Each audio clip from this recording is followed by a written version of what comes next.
अस्सलाम वालेकुम स्टूडेंट्स, मैं हूं Navaira Nadir Ali from Loyal Academy. आज हमारा टॉपिक है लेवल ऑफ ऑर्गेनाइजेशन। मैंने आपको कंटेंट वाइज सारा चैप्टर पढ़ा दिया है। ये जो है सेकंड लास्ट जो हमारा टॉपिक है, इसको भी देख लेते हैं।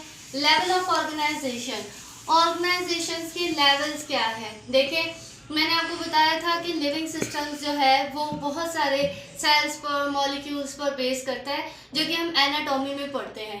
उसको लेवलाइज करना कि कैसे एटम बने, कैसे मॉलिक्यूल्स बने, कैसे सेल आया, कैसे सब कुछ हुआ, उसके बारे में हम स्टडी करेंगे। फर्स्ट ऑफ ऑल आपको बताऊं मैं कि जो लेवल है वो बेस्ड करता है केमिकल फाउंडेशंस पर। बेटा ये मैंने एक नोट्स टाइप चीज़ बनाई है, अगर आप इसको इसी तरीके से देखेंगे और इसी तरीके से हेडिंग्स डालकर लिखेंगे तो ज़्यादा अच्छा होगा। मैं अपने हर लेक्चर में आपको मेंशन करती हूँ कि अगर आप मेरे बोर्ड पर लिखे हुए टॉपिक्स को इसी तरीके से उतार के और अगर पेपर में मेंशन करें तो ज़्यादा अच्छा होगा आप लोगों के लिए, ठीक है। तो ये बेस करती है केमिकल फाउंडेशंस पर। सारे लिविंग ऑर्गेनिजम्स जो है वो बने हैं सेल और प्रोटोप्लाज्म के ऊपर। सेल क्या है? सेल है एक फिजिकल और केमिकल बेसिस ऑफ लाइफ। सारे लिविंग ऑर्गेनिजम्स सेल पर डिपेंड करते हैं और सेल का जो बेसिक यूनिट है वो है प्रोटोप्लाज्म। और सेल खुद एक्चुअली जो है वो बेसिक यूनिट ऑफ लाइफ है, ठीक है। हमारी होल बॉडी जो है वो सेल्स पर डिपेंड करती है और एक लिविंग बॉडी में millions and trillions of cells होते हैं, ठीक है। ये तो छोटा सा 2 पॉइंट्स में मैंने लेवल ऑफ ऑर्गेनाइजेशन को डिफाइन किया है। उसके बाद हम लेवल्स पर आ जाते हैं। What is level? लेवल को आपकी बॉडी में बुक में जो है डायग्राम बनी हुई है, उसी डायग्राम को मैंने कंटिन्यू किया है और हर उसके जो है उसके हर हेडिंग्स को मैंने एक तरीके से डिफाइन किया है। तो फर्स्ट ऑफ ऑल आपकी बुक एटम से स्टार्ट है, लेकिन एटम्स का भी तो बनना होता है ना, एटम्स कैसे बनते हैं ये भी तो पता होना चाहिए ना। तो उसके लिए मैंने फर्स्ट ऑफ ऑल मैटर से स्टार्ट किया है। मैटर क्या है? मैटर के बारे में आप लोगों ने पढ़ा हुआ है। वो चीज़ के अगर सिंपल लैंग्वेज में समझा दूं कि अगर हम अपने हाथ पर रखें तो वो अपना कोई वेट गेन करे, उसे हम मैटर कहते हैं, ठीक है। तो ये क्या है? Which is made up of elements. अब मैटर्स क्या है? छोटे छोटे एलिमेंट से बनकर एक मैटर बनता है, विच कंपोज ऑफ। और एलिमेंट खुद एक क्या है जो कंपोज होता है एटम्स के साथ, ठीक है।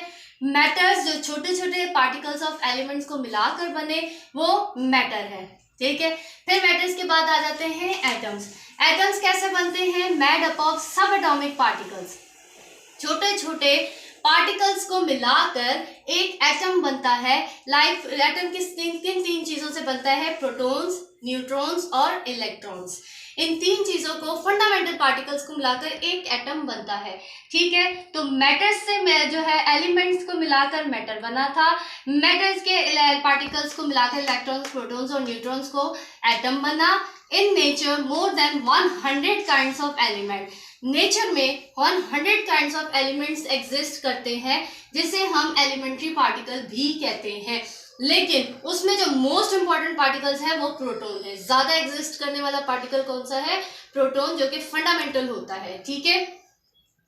और उसमें से 100 काइंड्स ऑफ एलिमेंट्स जो हैं वो उसमें से 16 काइंड्स ऑफ एलिमेंट्स जो हमारे बॉडी में पाए जाते हैं, जिन्हें हम बायो एलिमेंट्स कहते हैं, वो सिर्फ 16 है। 16 में से भी 6 मोस्ट इंपॉर्टेंट एलिमेंट्स हैं।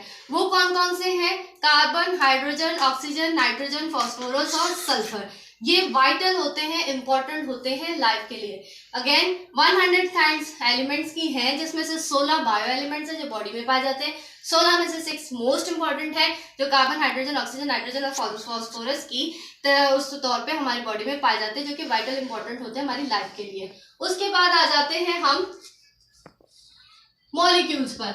मैटर से एटम बना, एटम से मॉलिक्यूल्स बनेगा। जब बहुत सारे एटम कंबाइन होंगे एक क्लस्टर फॉर्म में, एक बॉल लाइक शेप में, तो वो मॉलिक्यूल्स बनाएंगे। मॉलिक्यूल्स की 2 टाइप्स होती हैं, एक माइक्रो मॉलिक्यूल्स होता है, एक मैक्रो मॉलिक्यूल्स होता है। माइक्रो मॉलिक्यूल्स छोटे मॉलिक्यूल्स को कहते हैं, जिसमें आ जाता है ग्लूकोज, अमाइनो एसिड्स और फैटी एसिड्स।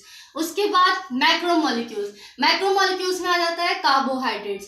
कार्बोहाइड्रेट्स में फिर प्रोटीन, पॉलीसेक्राइड्स, ओलिगोसेक्राइड्स, मोनोसेक्राइड्स वगैरह, जिसमें मोर देन 3 to 10 कार्बन्स वगैरह होते हैं, तो वो मिला के कार्बोहाइड्रेट्स बनाते हैं।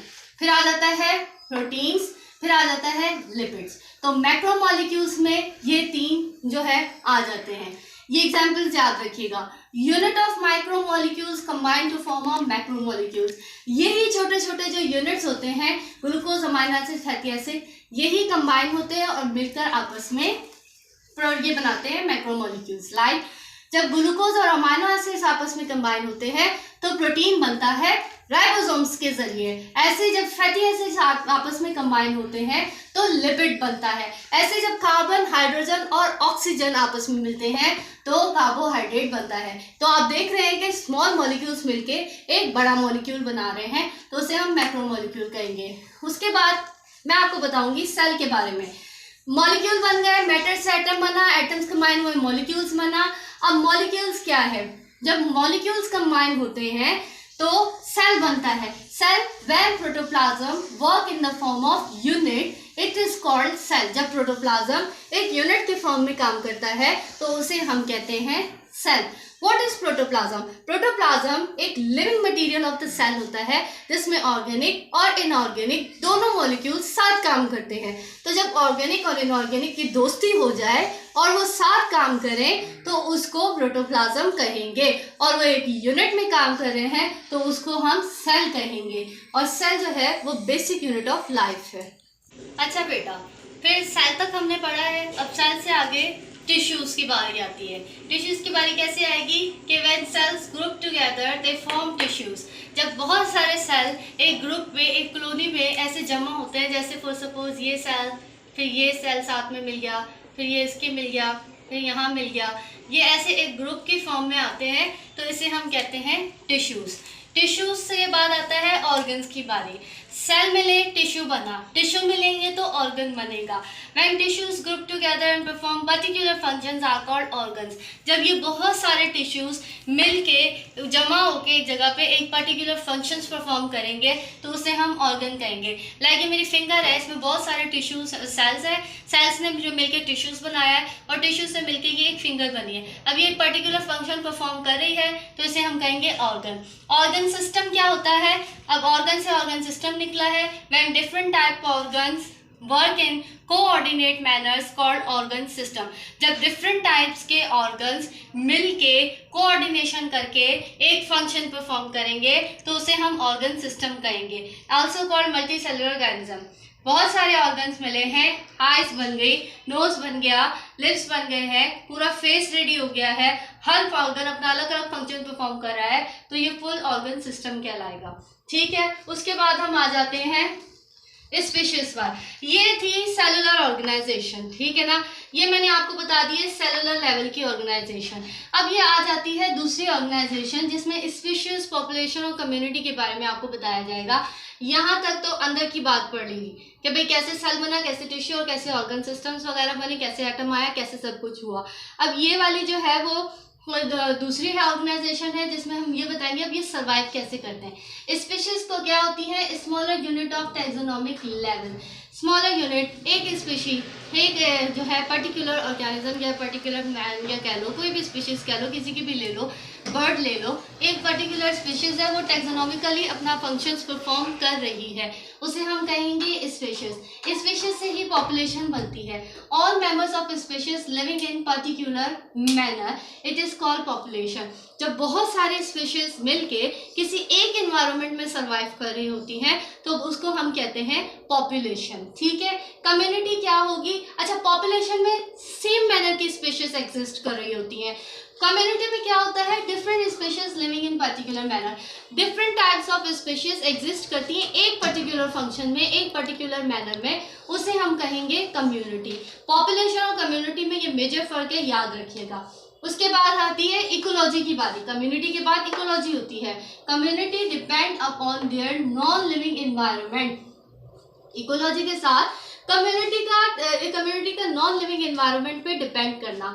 लाइक अगर हम ऑक्सीजन को इनहेल करके कार्बन डाइऑक्साइड बाहर निकाल रहे हैं तो प्लांट कार्बन डाइऑक्साइड को इनहेल करके ऑक्सीजन हमें दे रहे हैं, तो हमारा एक दूसरे के ऊपर डिपेंडेंस को जो है हम इकोलॉजी कहेंगे। Biosphere, the part of earth where life exist. जिस पार्ट ऑफ अर्थ पे लाइफ एग्जिस्ट कर रही है उसे हम बायोस्फीयर कहते हैं। जब ये सारी चीज़ें बन जाती हैं, एक पता चल जाता है कि एक चीज़ पर लाइफ एग्जिस्ट कर रही है, तो उसकी जो स्टडी है उसको फिर हम बायोस्फीयर कहते हैं।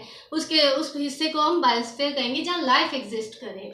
उसके बाद फिर बहुत सारे ऑर्गेनिजम्स आ जाते हैं। कुछ यूनिसेलुलर होते हैं जिसमें आ जाते हैं बैक्टीरिया, अमीबा, जो कि यूनिसेलुलर है, लेकिन ये यूनिसेलुलर होने के बावजूद बहुत सारे फंक्शंस परफॉर्म करते हैं, जिसमें आ जाता है ये फूड भी लेते हैं, ये रेस्पायर भी करते हैं, ये एक्सक्रीट भी करते हैं। है ये सिंगल सेल लेकिन काम सारे कर रहे हैं, ठीक है। उसके बाद आ जाते हैं कोलोनिकल यूनिसेलुलर लिव टुगेदर। जब बहुत सारे यूनिसेलुलर मर्ज होके एक पेयर की शेप में आते हैं तो उसे हम क्या कहते हैं, उसे हम कहते हैं कॉलोनी, ठीक है। उसके बाद आ जाता है मल्टी सेलुलर, जो कि हम भी हैं। उसमें फ्रॉग ले लो, मस्टर्ड प्लांट्स ले लो, ह्यूमंस ले लो, हम भी मल्टी सेलुलर एनिमल्स हैं। तो बेटा आई होप सो कि आपको लेवल ऑफ ऑर्गेनाइजेशन अच्छे से समझ आया होगा, और जैसे मैंने आपको और नोट्स बना के बताए हैं इसको इसी तरीके से लिखिएगा। फिर इंशाल्लाह होती है आपसे नेक्स्ट क्लास में मुलाकात। आज तक के लिए इतना ही काफ़ी है। अल्लाह हाफिज़।